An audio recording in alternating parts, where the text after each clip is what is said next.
Susan, nandito na nga tayo ngayon sa Pasay City naman at kanina, bago pa lang tayo pumasok dito sa Cuneta Astrodome ay may mga naririnig na tayong paputok. Hudzat nga yan or ibig sabihin nga niyan meron na nangyari proclamation dito sa syudad. At pagkarating natin, nagsi-celebrate o nagdidiwang yung mga supporters dito ni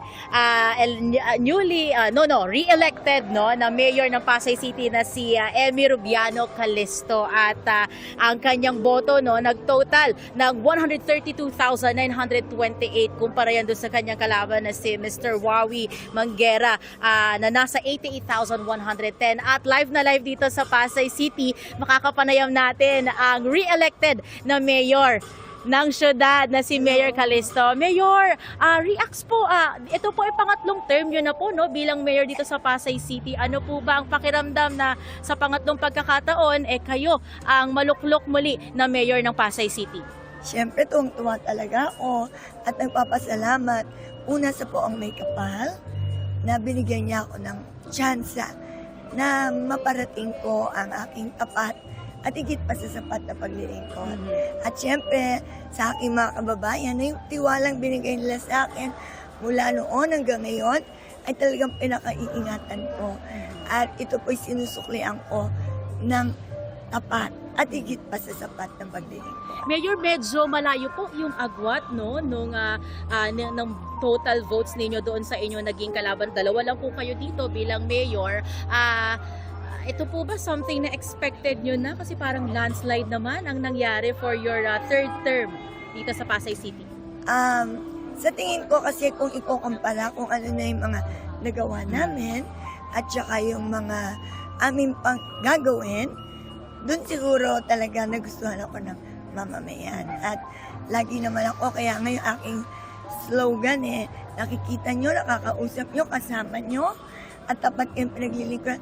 Yung mga tao nagbigay sa akin noon. Kasi ganun-ganun daw ako talaga sa kanilang nakikita sa araw-araw. Mayor, alam ko po, speaking of nagawa na at mga gagawin pa, ano pa po ba yung mga, alam kong marami kayong plano dito sa syudad ninyo, pero ano po ba yung one of the most pressing issues or mga bagay na parang unang-una ninyong bibigyang pansin pagka talagang nagsimula na yung inyong term dito sa Pasay City? Ipagpapatuloy ko yung ating healthcare program sapagkat ito ay talagang kailangan ng mamamayan at pagka meron tayong magandang kalusugan, it follows lahat, diba? Magiging active ka, makakatrabaho ka, at magiging masaya ka with your family. Kaya una yung aming ospital na pinaganda na, pero wala namang perfect. Gusto ko pang mas pagandahin pa. Tapos, syempre yung education namin. Talagang pinapag-ikting namin at gusto ko pang mas marami pa naming ma-accommodate ng mga batang nakakapag-aral. Pati sa college ay aming dadamihan pa yung courses na naaakma dito sa aming sitwasyon sa Pasay at naaakma sa panahon. Para pag graduate sila, hindi na sila yung pag-graduate walang mapasukan, nahihirapan. Gusto ko pag-graduate, meron na nakaabang trabaho.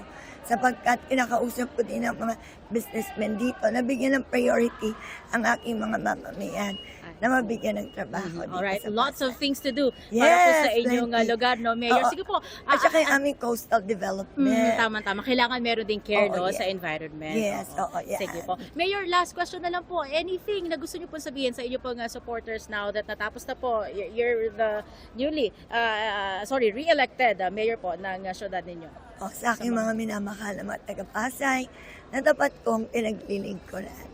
Unang-una, maraming pong salamat sa tiwalang ibinigay muli ninyo sa akin.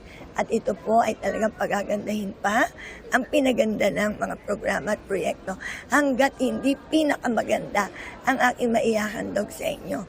Kasi ang gusto ko talaga bilang nanay, the best para sa aking mga minamahal na mga taga-Pasay.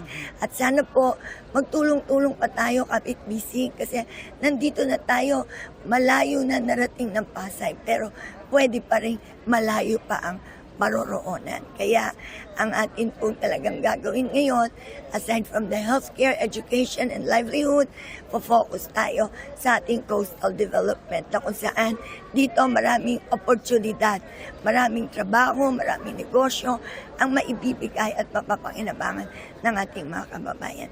Kaya naman po, sama-sama ulit tayo para iangat natin ang buhay ng bawat pamilya dito sa Pasay. Alright. Maraming salamat po, Mayor. Congratulations Thank you. po, EJ Gomez po of GMA Integrated News.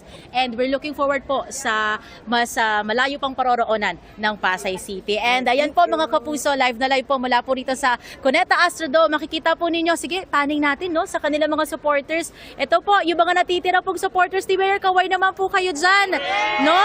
Anong oras na talagang nanatili para antayin ang proclamation po, opisyal na pagpapakilala po sa re-elected na mayor po ng Pasay City. Thank you. Balik sa inyo dyan sa studio.